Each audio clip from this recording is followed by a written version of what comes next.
जी, तो इस हिस्से में हम फेसबुक एंगेजमेंट को डिस्कस करेंगे।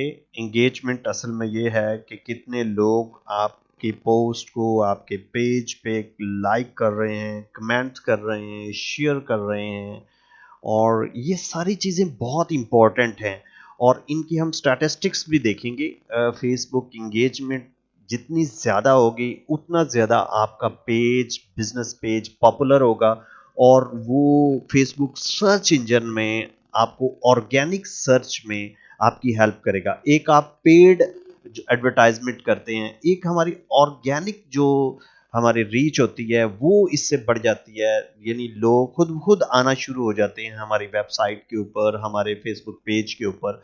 तो ये एंगेजमेंट जो है ये बहुत मैटर करती है और इस पोर्शन के हम अंदर हम देखेंगे कि किस तरह हम ज़्यादा से ज़्यादा लाइक्स लें, कि ज़्यादा से ज़्यादा जो है एंगेजमेंट का लेवल बढ़ाएं ताकि हम फेसबुक सर्च इंजन में पॉपुलर हो जाए।